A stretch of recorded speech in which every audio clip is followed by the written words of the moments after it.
Who would you pick to win a fight? A cuddly rabbit or a cunning wolf?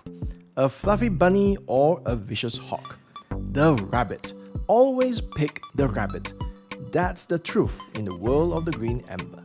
Hi, my name is Terence, and I'm your host for Reading and Readers, a podcast where I review Christian books for you. Every month, I review Faithline's free book of the month, and while waiting for the next free book, I pick a book, or in today's episode, 9 books. Today, I review the epic tail-spinning, pack-slaying rabbits of Natalia, written by S.D. Smith and illustrated by Zach Franzen. In 2014, Smith published his first novel titled The Green Ember, the first in a 4-book series. Along the way, he wrote the companion trilogy, The Green Ember Archer, and also Book 1 and 2 of Tales of Old Natalia. That's 9 books in 7 years to the delight of bucks and does in warrens all over.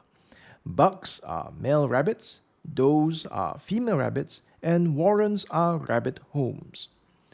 Today I review all 9 books because I reckon there is a good chance after reading the first book, you will want to read the second, and pretty soon, one book becomes all 9. So before you take that first bite, you want to ask, do you want to eat the whole 9-course meal? Because I can think of a few books, movies, and TV series where it was good until it wasn't. So what will it be like for this Green Ember series?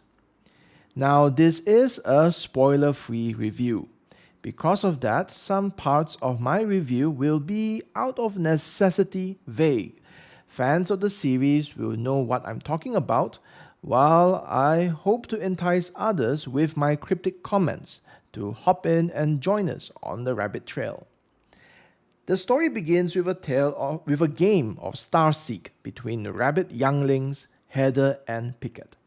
To play Starseek, you take 3 short sticks, tie it with a long scarlet ribbon to make a 6-point star with a flowing tail. Throw the star as hard as you can into the tall grasses. Watch it fall like a shooting star, then race to see who can reach it first. Heather is faster and stronger. In a straight line race, she beats her brother Picket. But Picket is a genius in spatial calculations. He finds the shortest path to the target. This is a game of zigs and zags, a game of surprises, just like the books. After their best round of Starseek, then comes a sudden storm. Darkness falls, thunder and lightning. Fear arises. The children run home. Smith describes the scene. Flash.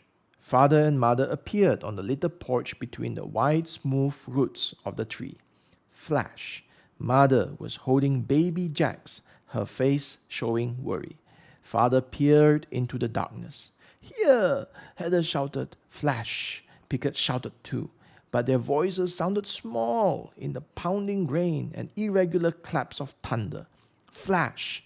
Mother pointed. Rumble. Flash! Father dashed into the storm. The younger rabbits ducked as the sky was split and lightning fell.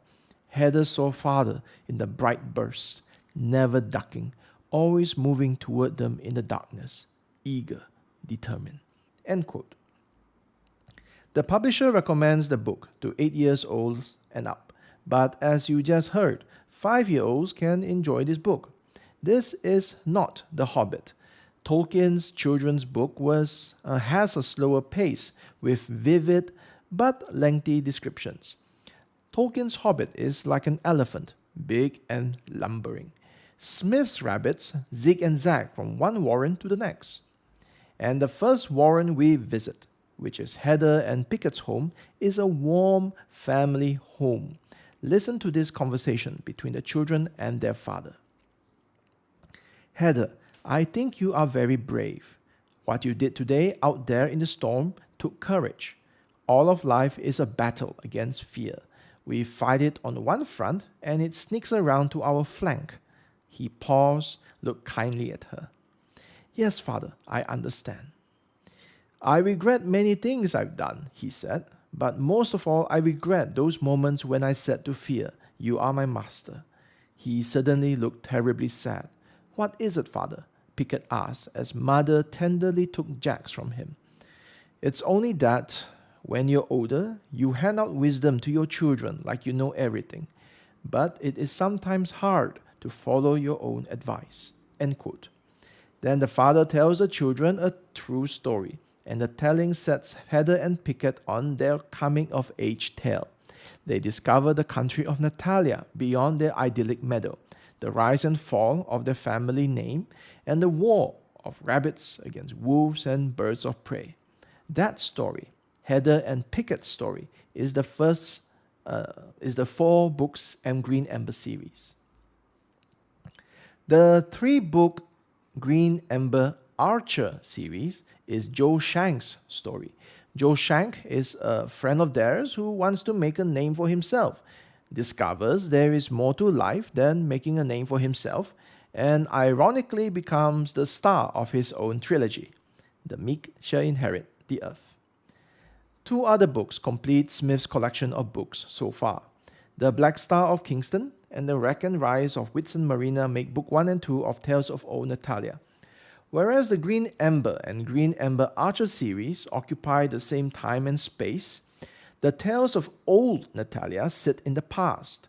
Readers of Green Ember will delight in the origins of Black Star, the Citadels, and the royal family. And that was my reading sequence. First the Green Ember series, then the Green Ember Archer series, and lastly the Tales of Old Natalia. But you might not want to read in that sequence. You might want to read the Green Ember and Green Ember Archer in their published order because the events interleave. Book 1 in the Green Ember Archer series is old material, retold from Joe Shank's eyes. Book 2 and 3 is better because it's new material with the battles, politics, and romance of the rabbits we have come to know and love. Tales of Old Natalia is a fun read because we get to know the ancient heroes of the rabbits, the heroes they revere and speak of so often. Here's the thing though. We care for the rabbits because of the 4-book Green Ember series, the first series. Neither the Green Ember Archer nor Tales of Old Natalia has enough mass to pull you into Natalia. The momentum of the war of little rabbits against towering wolves and diving birds of prey, that momentum is only sustained and only reaches its climax and resolution in the Green Ember series, not in the other books. To explain using our human history, the story arc in Green Ember would be the middle and end of World War II. Europe in 1940 was lost. Only Britain remained. 6 years of military and political battles later, Hitler was defeated. Any battle is significant based on how it impacted the war. The stories in the Green Ember series is meaningful in the light of the greater war or the greater narrative, while the other books does a reasonable job of holding our interest in the characters and events. The story is still a sideshow or side quest. We care for the rabbits and their fight because we have already read of the hope that was established in the first book. Let me quote my favorite part of the entire series, which is from the first book. In this scene, young Heather is asking the wise sage about the community. The sage answers, I quote, "This place is full of farmers, artists, carpenters, midwives, cooks, poets, healers, singers, smiths, weavers, workers of all kinds. We are all doing our part." "But what good will all that do?" Heather asked. "Shouldn't everyone fight for the great wood, for King Jupiter's cause?" "Sure we should," Mrs. Weaver said. "In a sense. Some must bear arms, and that is their calling. But this," she motioned back to the mountain behind her, "this is a place dedicated to the reasons why some must fight. Here we anticipate the mended wood, the great wood healed. Those painters are seeing what is not yet, but we hope will be. They are really seeing, but it's a different kind of sight. They anticipate the mended wood. So do all in this community, in our various ways. We sing about it, we paint it, we make crutches and soups and have gardens and weddings and babies.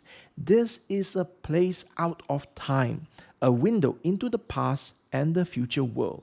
We are heralds, you see, my dear, saying what will surely come. And we prepare with all our might to be ready when once again we are free. If I may speak freely and boldly, this is what makes the Green Ember series different. In Narnia, Middle-earth, or Harry Potter, what drives the heroes is the individual's sense of good versus evil. In those stories, the future good they are fighting for is not as clear as the immediate evil they are fighting against. In contrast, the Green Ember series offers a vision that fills the hearts of not individuals, but a community. That vision is tasted in the best soup ever served, touched in the freshly cut hedges, seen in the colored windows, and heard in the comforting words, "It will not be so," in the mended wood. In the Harry Potter world, Harry can't die. In Middle-earth, Frodo and the Fellowship can't die. In Narnia, Peter, Susan, Edmund, and Lucy are important, but not that important. Narnia lives on through other characters. More importantly, Aslan lives on, transcendent. In the Green Ember, any rabbit can die because it is the mended wood that must not die. As the wise sage explained to Heather, here we anticipate the mended wood, the great wood healed. Anticipate. The rabbits anticipate the hope that is sure to come, and we, the readers, anticipate with them. Did I spoil anything? I don't think so. I hope not. I'm just telling you, if you do read the book, to pay attention to the mended wood. It's cooks, painters, hedge trimmers, storytellers, even as kings and captains fight for it. Which brings me to a story idea. A suggestion for a future book. I would have liked to see the mended wood fought through culture. Don't get me wrong, the boy in me likes the battle tactics and innovations, tales of grand heroism that inspires boys and girls. The political animal in me likes the political maneuvering amongst the nobles and houses, which is a bit light, but it is a children's book. Now, the cultural observer in me thinks there is a missed opportunity to show the battle at the cultural level. Give us more of the tale spinners, the storytelling guild. Give us a conflict of truth and near truth that threatens and corrupts the shared vision of the mended wood. Wrench our hearts as we read families and friends come apart as true and false prophecies come about. Can a children's book tell the story of false prophets and false prophecies? If we can do politicians, surely we can do prophets. Anyways, that's my story idea that came about because I just love the mended wood of Green Ember. Next, I want to give a warning to parents of sensitive children. Do you let your children watch nature shows? In those shows, do the children see the predators hunt? In air, land, and sea, whether it's hawk, wolf, or killer whale, predators hunt the weakest, not the strongest. And the weakest is the old, the injured, and the young. In the Green Ember series, the most shocking expression of evil is the predators systematically preying on the young rabbits. The eating is, thankfully, not graphically described. It's on the same level as Little Red Riding Hood or Hansel and Gretel. If your children watch nature shows or read Brothers Grimm fairy tales, then Green Ember is safe to read.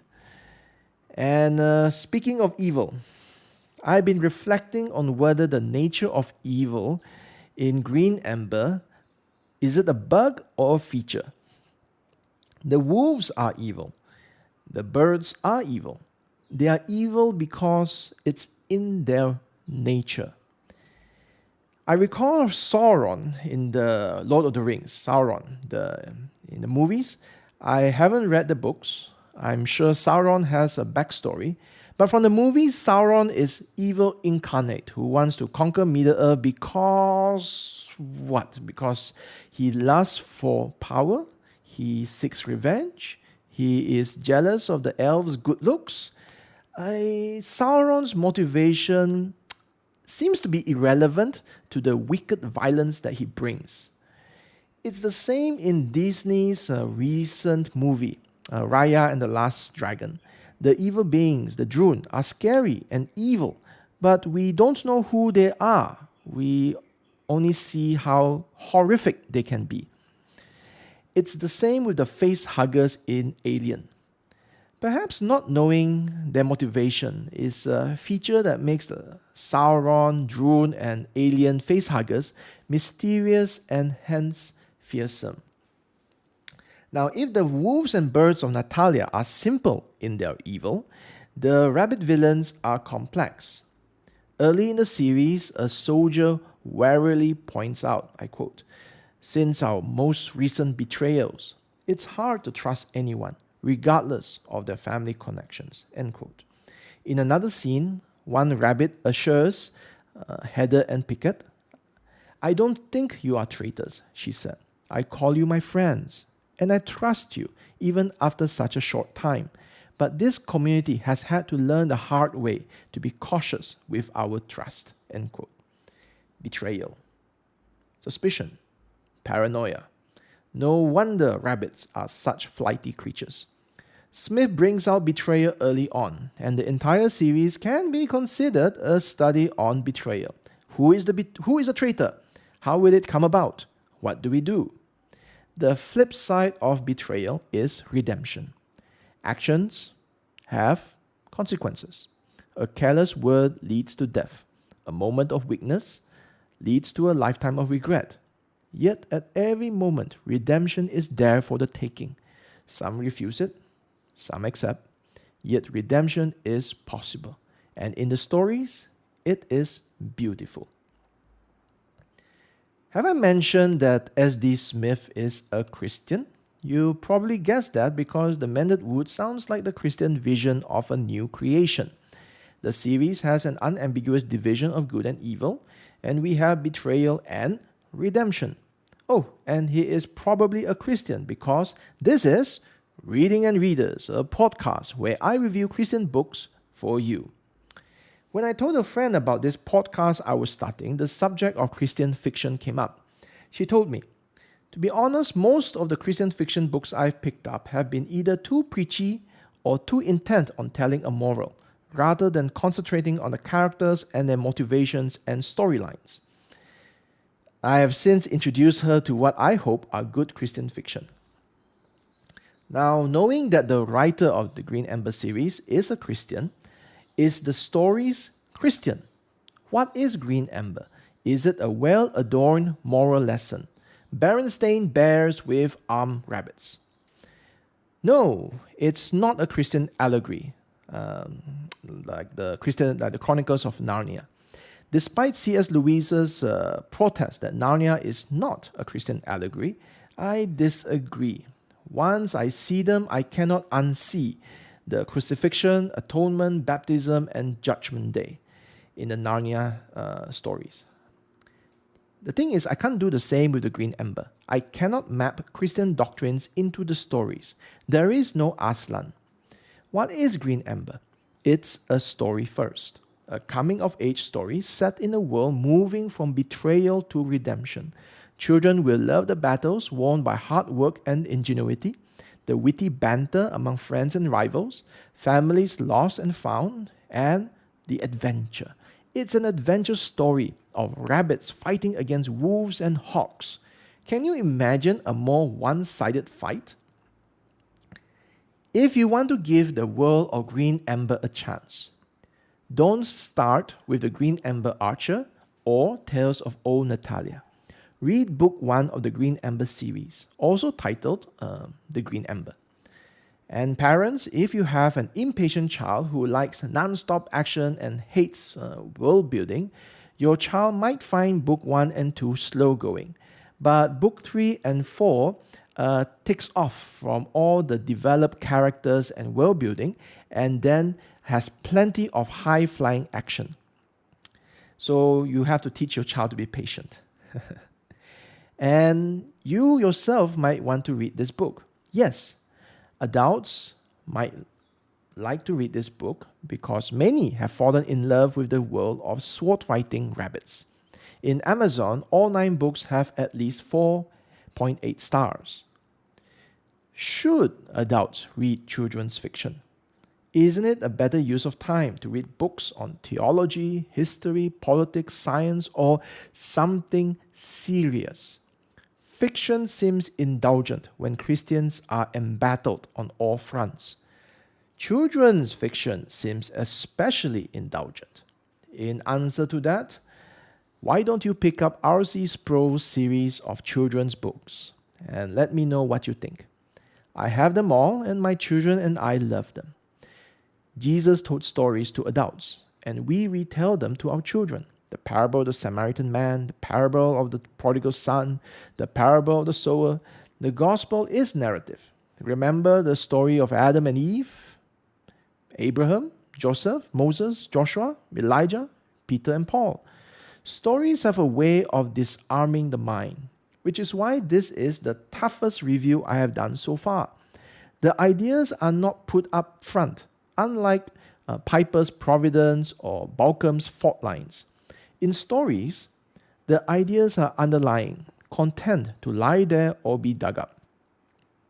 Smith's Green Ember series does not preach Christianity at you, but there is an unmistakable Christian worldview underlying his stories.